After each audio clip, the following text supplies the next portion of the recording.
Everybody, how y'all doing? Good. Well, I'm gonna take this off. I can't stay in one place. No, I can't sing, but I can't stay in one place either. So first off, I just wanted to thank y'all again for inviting me and asking me to get up and speak a little bit. It's a real honor. I feel truly humbled that y'all would ask me to do this, and so hopefully something will come out of my heart, something will come out of my story that will impact and change your life. Cool? Just gonna get it out there. I'm a little nervous.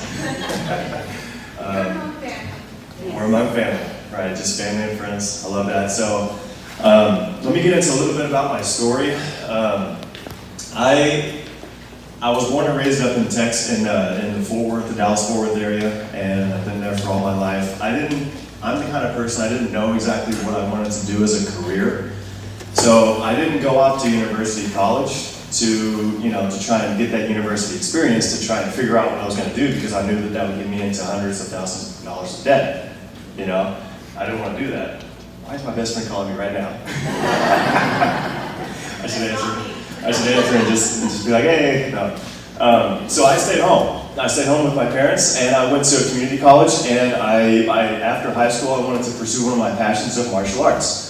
In high school, I did basketball, football, and I've always been kind of an athlete. I've got the body type for it. I've never been able to gain very much weight. Muscle mass is kind of my struggle gaining that. But after high school, I got into martial arts, got into Taekwondo, got my black belt in that, did that for 3 years consistently. Then I started doing jiu-jitsu, cross training into that. I was doing a lot of running around, you guys. I mean, I was part-time student at community college. I was part-time training with martial arts. I was working part-time at Discount Tire, and then I was part-time playing guitar at my church.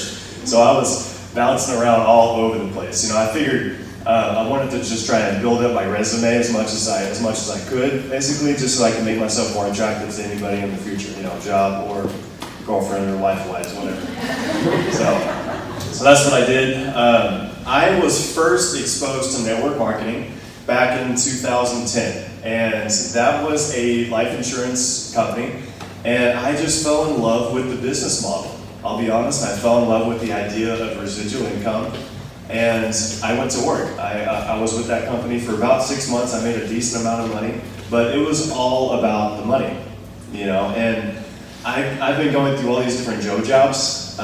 I'm so blessed and fortunate to have an awesome sponsor, Matthew Wesley back there. He calls them Joe jobs, But in all of my jobs, I always wanted to just do something that was helping people. I don't know if you guys ever wanted that out of your work, out of your the thing that you do the most, right? You want to be able to help somebody. So changing tires, it was just a means to an end. I wasn't actually helping anybody. So this business model gave me an opportunity to help somebody. But again, with that first company, it was all about the years go by. I got into another company, one that most people haven't heard of, but it's okay, I'm not going to mention any names. That one, I was there for about 2 months, and I realized that it wasn't really going anywhere. So I was kind of burnt out on the industry, honestly. But once you've gotten bitten by the network marketing residual income bug, you're never going to forget about it, honestly. So I went through all these different internship, leadership development courses at my church and everything, and I just know that I have a big calling of God on my life, and I know that I'm here to make an impact on the world. I just want to make a difference. How many of you out there just want to make a difference, right? So, 2016, I was working at another Joe job, an electrical supply warehouse, and I was there for about 2.5 years, just not really making anybody happy or making anybody doing much good for anybody. It's just kind of another means to an end. And I just got really burnt out. I was there for 2.5 years. I was in the warehouse just picking and pulling orders and making deliveries. And I realized that life had to be more than just going to work just to pay the bills, right? Just to put more gas in your car, just go back to work just to pay more bills. Anybody ever been there? Yeah. That was me, and almost every single one of my jobs. So about 2.5 years into it, my buddy Caleb from judo, a couple of years, about 6 years ago, I got into judo. So, martial arts, Taekwondo, Jiu-Jitsu, and now judo. I've been doing that for about 6 years now. Knew Caleb at the Fort Worth Judo Club back there, you guys, and he gave me a call. Very, highly respected Caleb. He's a black belt, and you definitely got to respect him. Especially in judo, man, he'll throw you around on the mat and he'll make you smile about it. Like, you can't even be mad whenever he does it because it's such a pretty throw. It's just like, oh my gosh! I mean, before you know it, you're just on your back. And I'm like, man, that was awesome. So I learned a lot of judo tips and tricks from that guy. But he gave me a call, and I was at work. I can tell you the aisle that I was on whenever he gave me a call, and he asked if I kept my options open. He just asked if I kept my options open when it comes to making extra money, and I told him I do. Obviously, it depends upon what it is. And he said, I totally get that. He said, I've got this ABC Primetime News investigative report. Just want to send it over to you to see if you're in the same boat that I was in whenever I first saw it. So that was gentle enough for me that I was like, okay, I can do that. That was a small enough step, right? Excuse me. I've been dealing with a little bit of congestion lately. I think the hurricane has got a whole lot of pollen up in the air and whatnot. Anyways, so he sent that over to me. It was the 6-minute version, just the ABC News report. I watched it on my way to judo class. I didn't know what the heck I just watched. It didn't click at all for me, okay? Some people it just clicks and they're like, oh my gosh, is there a way to make money with this? For me, it didn't click. I didn't know what the heck I watched. So a week goes by and he gave me a call with his sponsor on the phone, and they did a 3-way call, and he helped me to realize that was a history in the making, a news report. And so I said, well, okay, so the next best step for me, I'm open-minded enough to move forward, so the next best step for me was to order the product for myself and just see how it worked and reacted with my body. So I know that we're not always going to get a feeling, especially if you're young, and that's okay. I realize now that that's okay. About a month after I started, so I just got one bottle, was taking it the whole time, didn't really notice much. I stopped taking it, and then 2 weeks later, I noticed my body went back to feeling lethargic. So just not getting very good workout recovery, not getting very good sleep. I had to get up at 5:30 to get to work at 6. So I had to drink a couple extra cups of coffee just to wake up and focus, right? There were a lot of times that second week and that next month whenever I would wake up and I'd get there to work and I would just be like, I'd grab a piece of paper and I'd have to do like a double take on it just to kind of, wake up, like snap out of it, So that's whenever I realized that my body went back to feeling lethargic, just the way that I felt before I was taking it. And I realized, holy cow, that thing was actually making me feel better in all aspects. I was getting better sleep, getting better workout recovery. It was awesome. So there's the part where I tell the funny Yoda quote. This is hilarious.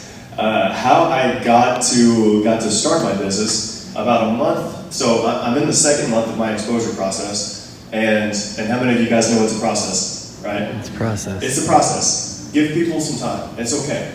It's okay. So Matthew, Caleb's dad, gave me a call and let me know that they were doing a meeting at their place about an hour away from my place. And first off, I didn't really want to drive that far. I was like, I know it's network marketing, I don't really want to do it again. But I was open-minded enough, and I at least, I'm the kind of guy that I want to do what I say I'm going to do. So if I say I'm going to be there, I'm going to be there. And I told him I'll try. And here's what he said. It was in a text. He said, do or do not. There is no try. And he pinned Grandmaster Yoda, and I was like, darn you, Yoda. So I showed up, and Caleb was there, Matthew was there, his sponsors were there from San Antonio, and they did the presentation, and I saw all the check boxes. Every checkbox, a category creating product, something different from what everybody else was doing, a patented product, a natural product that was actually helping people in real situations. It was probably the testimonies that really helped me to make a decision with this. The testimonies of how this was really helping people, because again, that goes back to my calling. I want to help people, right? And then every other business thing after that fell in line. So a publicly traded company, that was a big deal for me. The income disclosure form, the timing, the corporate staff, the different types of products, the technology. I was like, okay, cool. Whenever Matt showed me the apps, back then there was a few more. Now the app is a lot better than what we had. But I was very interested in all that. So I was like, okay, awesome. I'm in, I've made my decision. By the end of the meeting, I'm gonna need that PowerPoint, and just give me just give me a month or so, and I'm gonna put money aside and I'm gonna get started. So got the pack options, and what I did, here's how I got started. I put aside, I was getting paid a weekly paycheck, and I put $75 aside from every paycheck into a savings account to get started. I literally, well, not a savings account, but I literally went to the bank and took out, $50 to $75 from every paycheck. And it was the funniest thing. While I was doing that, I was also looking up some testimonies and reading more about it, doing some research. Not everybody is going to be like me and do what they say they're going to do. Not everybody is going to be the person that actually does the research without you tapping them on the shoulder. But we are out there. You're just looking for people that are actually, open to this. You're only looking for the lookers, all right? Don't try and force anything on anybody. So I was doing all the research, learning more about it because I was excited. If I'm going to jump in, man, I'm going to jump in and I'm going to do my best. I'm going to know all about it. So my mom, here's how I got started. This is the funniest thing. By the way, just so you know, for the new people in the room, your family is not exactly your warm market. They're more like your hot market. They're either going to burn you or they're going to join you, right? And I'll get into that a little bit more. I was very fortunate to have a supportive family. So my mom, it was Father's Day of 2016, and my mom, she put me on the spot. It was so funny. It was my mom, my dad, my grandma, grandpa, and my aunt, my uncle. So 6 people besides me were all in a room, and the night was basically over. We went to go eat, and we were back at the living home. So my mom gets up, and we're just hanging out. Totally caught me by surprise. She gets up and she says, "Hey David, have you told them about that product yet?" And I was like, "Oh gosh, no." And she was like, "Well, go ahead." And I wasn't even planning on doing it. So I was like, okay, well, I just stood up and I told them a little bit about the testimonies, a little bit about how it works, more so just on the stories, okay? And everybody was like, "Well, geez, I want to try that." Like all 6 of them. So I said, well, it just kind of hit me. If you want, I'm saving up right now to get started in the business. You can't get it yet, but if you'd like, you can prepay me $50 for your first bottle, and you'll get it whenever I get started and it comes in the mail. So all of them were like, "Yeah, okay, that sounds good." And so in the next couple of days, I collected $50 from each of them, and that was an extra $300 I put on top of my $350 I was saving up, and I got started at the Gold Pack. So yeah, that's an idea. You can get creative. Creative financing is very common in real estate. For whatever reason, in other entrepreneurial ventures, people don't get it. They're not aware of creative financing. If you want to do a business venture, you can come up with the money as long as you're creative. So I like what Eric Worre said. He said, as far as people, not having the money, ask them this: if I could help you brainstorm ways to come up with the money, would you be willing to take the next step with it? Would you be willing to take a look at those options, right? So that's one of the ways that you can do it. You can tell people to pre-sell half of it, save up some of the money on their own, or maybe put half in a credit card, half of pre-sale, and half of your own money. And then before you know it, that's a platinum pack. So the options are there. It's really not as hard as people think it is, and especially as far as a business venture that can pay you millions of dollars. And some people know, as far as small business, $1,200 is nothing to start a business. We just heard a story about $150,000 down the drain. Wild. So that's a little bit about how I got started. I recommend that you go to your the people that support you most. Divide your contacts up into 3 groups. The people that are health focused, the business focused, and then the people that support you no matter what, basically. And then start with the people that support you no matter what. What I did to get to Pro 3, I got there in 2 months. I did 1 group meeting at my parents' house a week, and I was learning from Eric Worre's GoPro book, and they actually sent me over a couple of pro audios. One that really helped impact my beginning days was Seth Campbell.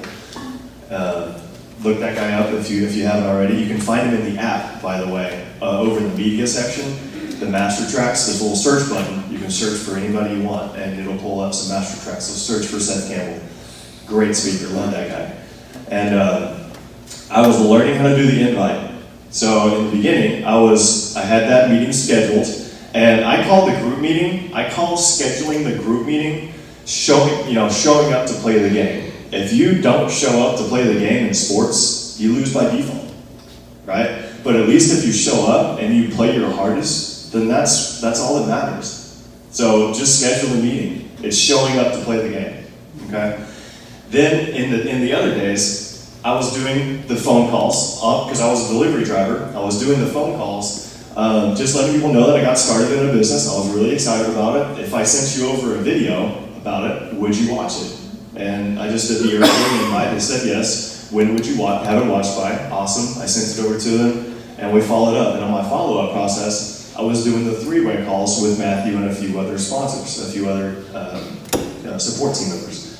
So that's also what I was doing, and I was also doing the one-on-ones. So this business is primarily built knee-to-knee, and voice-to-voice. Virtual, applications have made it, have blurred the lines of what it looks like to be knee-to-knee. Now you can do Zoom, anywhere around the world, and it's like we're at a virtual coffee table together. So I love that, and that's really the main way that this is built. The group meeting is a 50-50 chance that they will not show up, but you need that also. They need that social proof. The other part of it, the kneecap to kneecap, the one-on-one, you are 100, that's part of taking control of your business, staying in control of your business, like they talk about in Building Depth. So if you say, hey, I've got an idea, I'd love to run it past you, can we meet up at your place at 3 p.m.? Or hey, what I did was, I've got an idea, I want to run it past you, I'd love to take you out to lunch.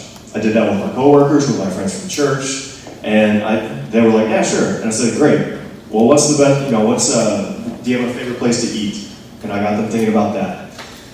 I did that because I knew that if I just, let silence ring, then they would start asking me, well, what is it? What is it? What is it? No, you don't want to get into that. Just so you know, the invite needs to be short and sweet. You don't want to start answering all the questions or, right then and there, because then it becomes an unprepared presentation. So, I forgot who said it, but don't show them anything unless you can show them everything. Okay? So, that anytime that you can get together face to face and show them the whole thing, it increases your what do you call it? Your success rate. Your success rate, exactly. So go do that. That's what helped get me to Pro 3. And I realized that we don't have to learn how to be Pro 5, 6, 7, 8, 9, and 10, because looking at that $10,000 a month, that $100,000 a month is very. It's kind of like, it's a little overwhelming for a lot of people, because nobody's really, a lot of people, the majority of people have never had that type of income, right? Anybody here have ever, earned $10,000 a month, and what have you been doing? No? Hey, we got one. Awesome. 2, okay, cool. So, what if you just got to Pro 3, and then you taught other people how to get to Pro 3? Is that easy enough? Yeah. So, I like to teach my team now how to get to Pro 3, and then just go make an army of Pro 3s. That's it. So if you make 3 Pro 3s, then that makes you Pro 5. And then, 4 or 5 Pro 5s? I guess you're Pro 7? 5? So I want to share with you real quick, and by the way, this thing was awesome. How many of y'all like this? Yeah, man. That was incredible. I was back there just burning up my iPad on notes. Let me touch base on this here really quick, and then we'll get into, you can kind of pick and poke fun at each other. So me and my buddy Izzy back there, we pick and poke fun at each other all the time. He gives me a call, he's like, hey, Cupcake. And I'm like, what's going on, Buttercup?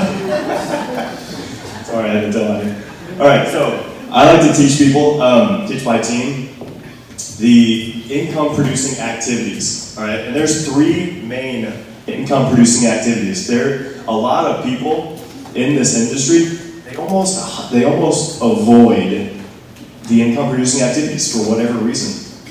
It's kind of like how our body craves not good things for us, right? If you haven't had that energy drink, in a long time, or a Coke in a long time, or a hamburger in a long time, your body craves it. You don't know why. Maybe it's just because it tastes good. Then afterwards you're like, oh my gosh, that's why I, avoid this. So I encourage you to spend your time where it's worthwhile. Okay, treat your time as if you were getting paid $200 an hour. Okay, that's how you get to Pro 10. That's how you get to the income that you want, the $1 million a year. And it goes back to this as well. All right. So these income-producing activities, number 1 is connecting. So you're connecting. You're connecting with people. Because at the end of the day, we are in a people business, okay? So this means reconnecting with friends, old friends, family, anybody that you know. So old friends, give them a call and just reconnect with them. Respect the relationship. I love the way that Costa Rica Dave, he talks about respecting the relationship. And for somebody that you haven't talked to in a while, give them a call and, hey, I know that we haven't talked in a while. There's a specific reason why I'm calling, so you set that precedence. But first, how's the family? You have to let them know that you care about them, okay? Obviously, everybody's probably heard the saying, they don't care how much you know until they know how much you care. So let them feel that, and they can feel the sincerity of your heart. If you really make it about them, they can feel that. And just so you know, as soon as you get started in this business, it's no longer about you. It's about them, okay? We're in this to help people, all right? So connecting. I love this industry because it does give you a good reason to reach out to old friends. It's a connector, okay? Networking. I love reconnecting with old friends, making new friends, new family. Matthew, it's been a real honor making you as a new friend and as a new family member. So, connecting, okay? Old friends, new friends, people you haven't met yet, just connect with people. Cold market prospecting, the basic outline is to make a connection with them and then collect a decision. Yes or no, do you want to hear more about my opportunity? Whenever it comes to making extra money, do you keep your options open? Yes or no? Okay, that works for me. It doesn't work for everybody. Mark Sensato, he really likes to make more of a personal connection. What are your hopes, dreams, and desires, and some of your hardships? Okay, that's a good way to make a connection. And then he solves their problem. What if I could show you a way to make some extra money so that you can actually buy that dream home that you want, not have to give up on your dreams? Would you want to find out more about that? Okay, so make a connection and then offer them a solution. Okay, that's connecting. The next one is sharing. So sharing information about the business. That's all we do. We do make sales, okay? But at the end of the day, sales for us looks like sharing. It's just sharing. Everything is already taken care of. All of the back office, the shipping, the marketing, all of this to us is just recommending a good product. That are not falling into one of these three categories, then you're probably spending it in an area that may be wasting your time, that may be not worth your time, because the majority of this business is built when you're having that conversation. Okay? So do whatever you gotta do to have that conversation. And then growing, this happens throughout the day. For some people, you could listen to a video from John Maxwell, or I do a lot of Jim Rohn. I love listening to Jim Rohn. I also do a lot of learning from people in our own company. Okay? We got a lot of incredible leaders in this company, you guys. So those are the three main things. As far as getting to Pro 3, if you just get 5 Pro 1s, that makes you Pro 3. And as you are getting those 5 teammates, if you just help the first 1 or 2 to find their 1 or 2, that makes them Pro 2. And then that makes you Pro 3. So it's very simple. Just have those group meetings and be sharing, be exposing this business to people. Get yourself to Pro 3 and teach other people how to get to Pro 3. Do you want me to erase this, or let me just leave it? Okay, you can erase it whenever you want. So guys, that's all I got. I don't want to ramble on. I hope that something I shared really impacted you and helped your business. So let's bring that Adam back on, and thank you so much.